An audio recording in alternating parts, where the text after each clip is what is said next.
Hello everybody and welcome back to Icebane Gaming. Today I have a commissioned work brought to you by the funding and permission of one Hugo Pillow.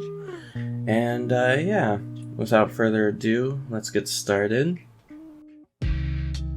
Alright, so early on I started with some foundations.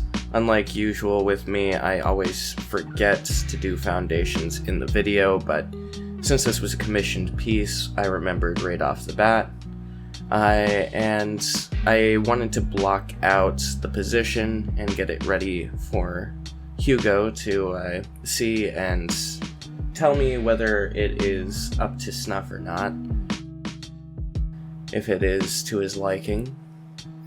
I spent a long time trying to figure out how I wanted to place the hands here, and by a long time I mean like 15 minutes total.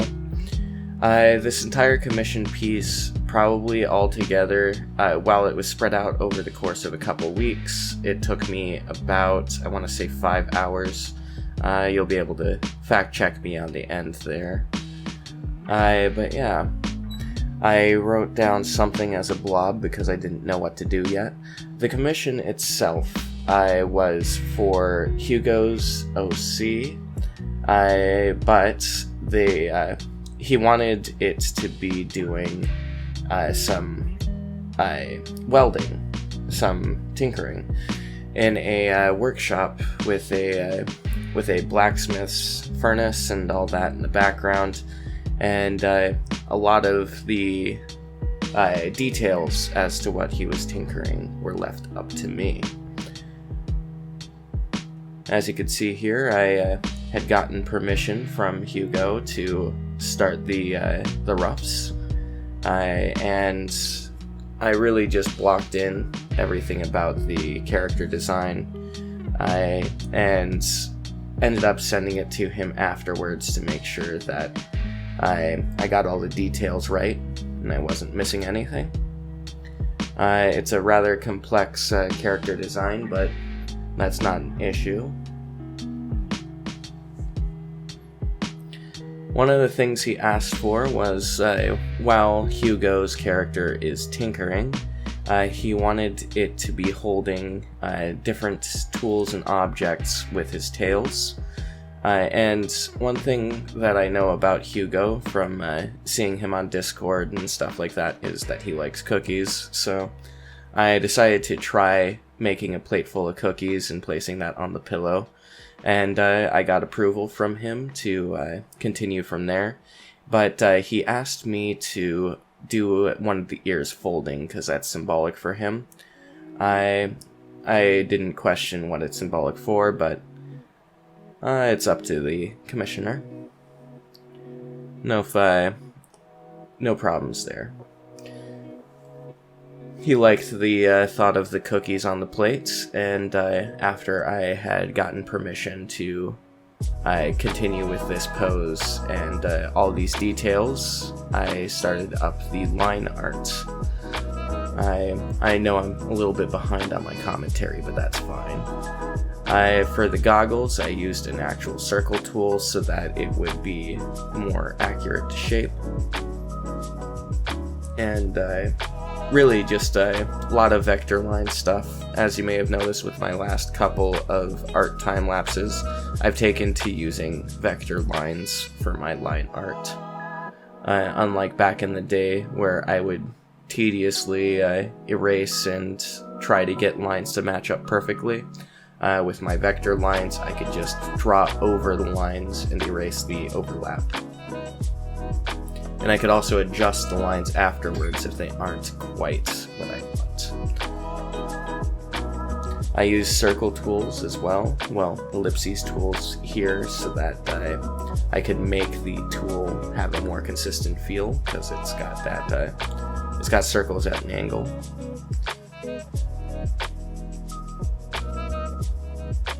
And yeah, I added a little bit more detail to the hands with the way that they fold compared to the roughs. And I think it's around here that I realized that the elbow was a little bit short, so yeah, I cleaned up the lines here after that.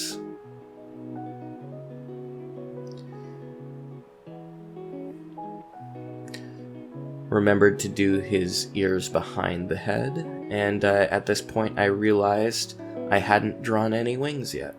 So I got the wings all blocked in, and I don't know if I did it until later, but there's another wing on the other side that I ended up getting.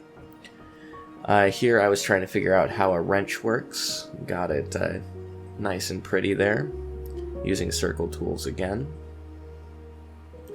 And I had to do some cleanup on the little hexagon part of the wrench there.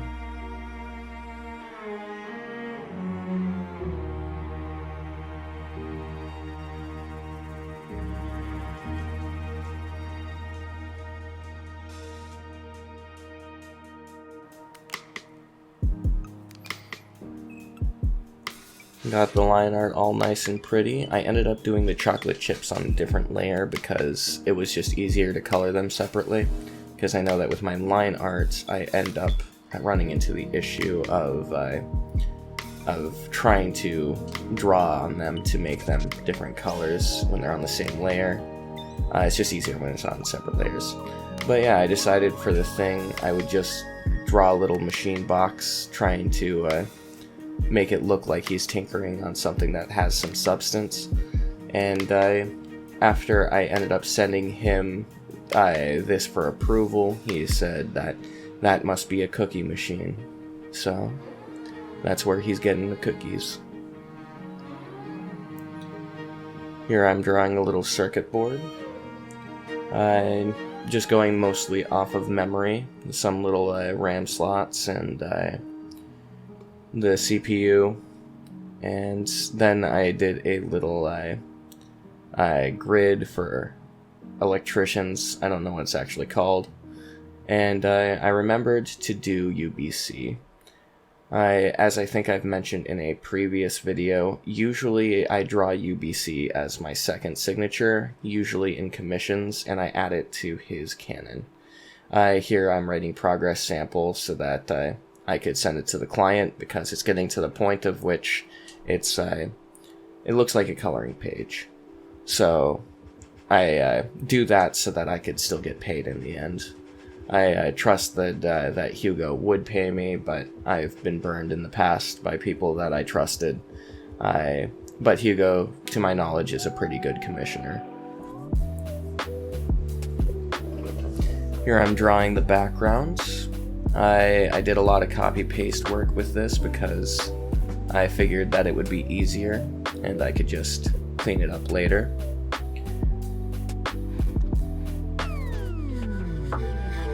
And I end up messing with that furnace quite a lot because it wasn't quite what I wanted it to look like. And there is a cooling bin where it's filled with water and you put metal things in there. Here I start the color flats. And yeah, I realized that there were darker parts that were more so for the paws of the character. And I color with the lighter purple.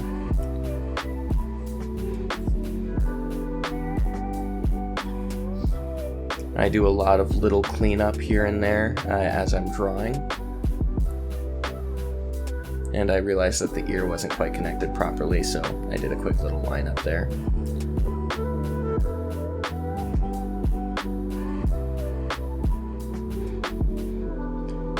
And I blended together the fur towards the paws because, well, that's how it looks on his character. For the accent colors, I just threw them on top and didn't do any extra lines because the original character sheet didn't have lines surrounding them.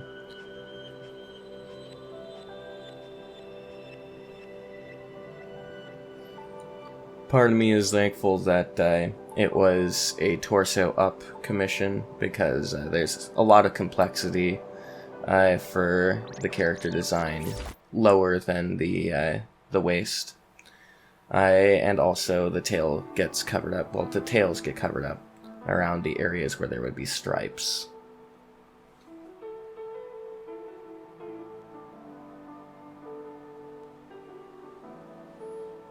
It's here that I realized that I forgot the other wing, and I just blocked in a couple lines, and it worked. And here I'm no longer really color paletting off of the character sheet. I'm just using colors that I think match what the feel is for the objects. And I had forgotten early on to do my coloring flats neutral brown layer in the back. So I did that before I started working on the foreground. As you can see, I made a tiny little face on the circuit board. Just a little Easter egg sort of thing, because I'm not very used to drawing complex circuits, so just had a little bit of fun. The reason why I have painting in quotes for the background painting part is because I do it in like a painting layers fashion. However, it's not quite as complex as painting gets. The fire is probably the most painty part of it. I've drawn demons in the past, my fire demons, using this type of technique for fire, but later on I ended up adding additional layers to this fire so that it blends a bit more intensely. The fire could be a bit brighter, less covered by smoke, as you can see here. And I use a blending brush for this so that it blends into itself, and it's a very painty thing to do for traditional media. For the coals, I just did a bunch of lighter gray dots and on a black layer, and it looked like it was a pile of coal. Very simple stuff. Here I use a glitter brush to do little embers and cinders, and I add a little additional detail to the coals that are still burning.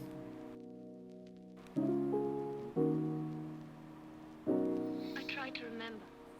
Tried adding some layers to the brick, and I started with a basic form of the later shading. I don't know. And here I do the cabinets, making them stand out a bit more.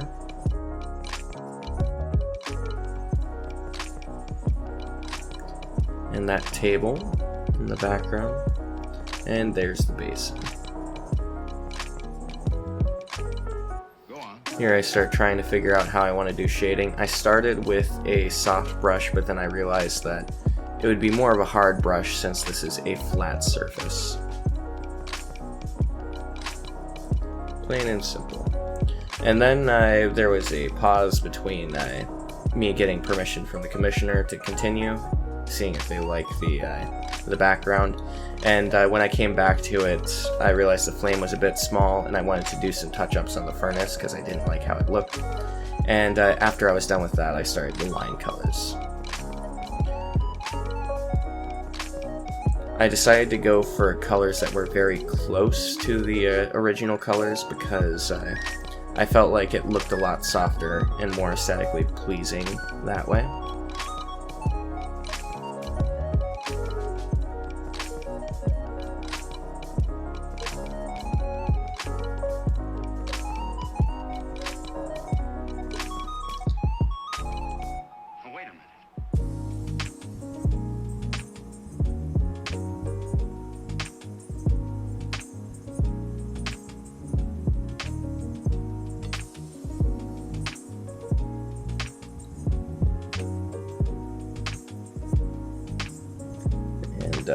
Getting the gloves, and I'm close to done with the line colors at this point.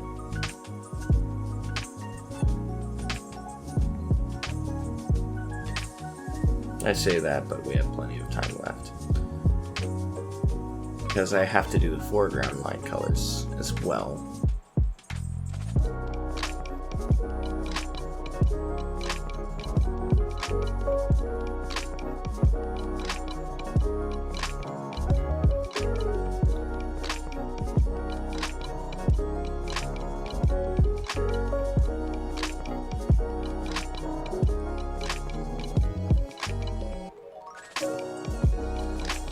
And here I'm just about done with the main color lines, and then I start the foreground line colors.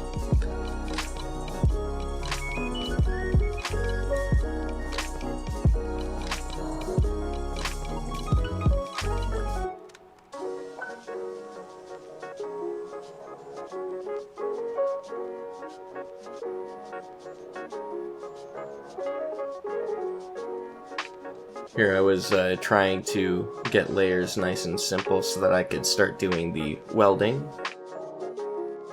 So here is the shine of the spark welder, and I added a little glitter effect to kind of show sparks flying off. And here I start trying to do some detailing on the goggles.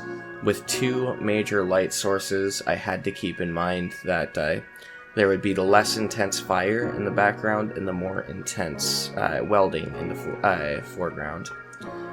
So it ends up turning into a bottom lighting and a lighting challenge altogether, which I ended up liking how it turned it out. I started with shadows first, and I went for the lighting after. So it was a working front to back type of shading. As the light would be a lot more intense in front of the welding tools, I made the light brighter closer to them. And a lot of the lighting challenge would be trying to figure out what was casting shadows where. And I went a little bit cheaty on the lighting on the hair on the head, because I wanted there to be something making it pop. Otherwise, from a lighting perspective, a lot of these little tendrils of hair wouldn't be getting touched by much light, because the face would be casting a shadow.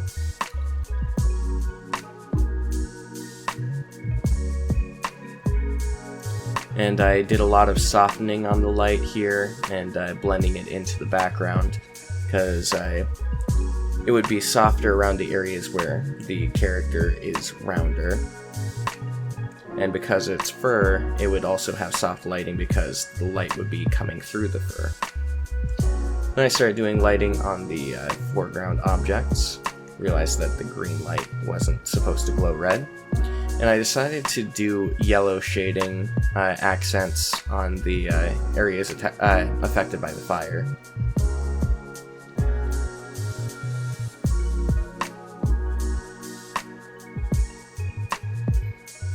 A little bit of a shine so that there'd be that stuff that's affected by the welding.